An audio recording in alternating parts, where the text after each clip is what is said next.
जय जय श्रीराम. दैनिक प्रवचन नामयोगी श्री ब्रह्मचैतन्य महाराज. विषय: नाम घेतल्याने आपले अवगुण कळून येतील.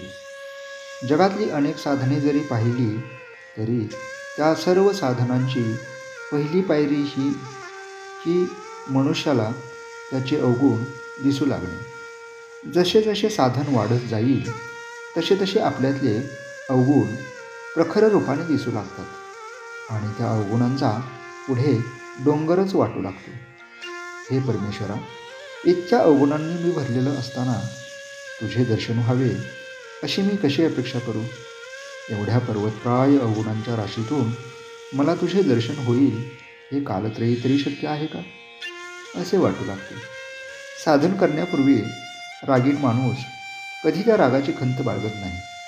किंबहुना तो अवगुण आहे हे मुळी त्याला पटतच नाही. तो म्हणतो, व्यवहारात असा दरारा पाहिजेच, त्याशिवाय कसे चालेल. एक साधक मला म्हणाला की अलीकडे मला फार राग येऊ लागला आहे.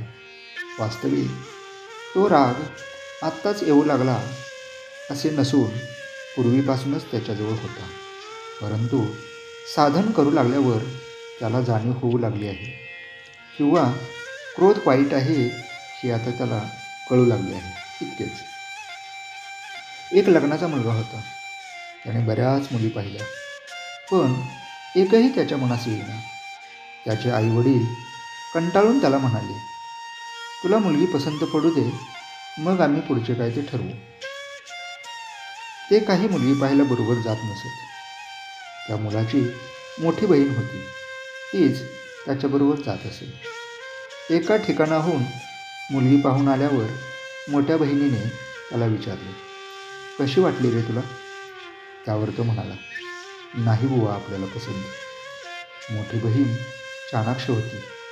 तिने फक्त त्याच्या तोंडासमोर आरसा धरला आणि विचारले, या प्रतिबिंबापुढे कशी काय वाटते? तेव्हा स्वतःचे आणि मुलीचे रूप त्याच्या ध्यानी आले आणि तो म्हणाला, पुष्कळ बरी आहे.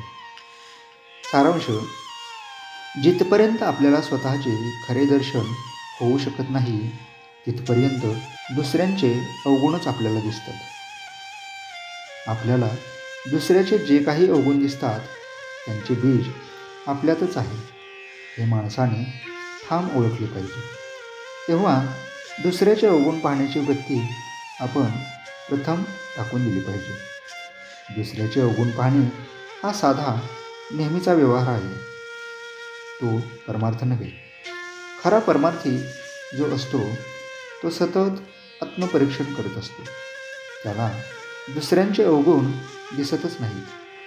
त्याला आपल्याच अवगुणांचे इतके दर्शन होते की त्या मनाने इतर सर्वजण त्याला परमेश्वर रूपच भासतात आणि हाच खरा परमार्थ. आजचे बोधवचन: आत्मपरीक्षा करून स्वतःमधील अवगुणांच्या बीजाचे उच्चारण करणे हे एक मोठे साधन आहे आणि हे साधण्यास नामस्मरणासारखे दुसरे साधन नाही. जय जय श्रीराम.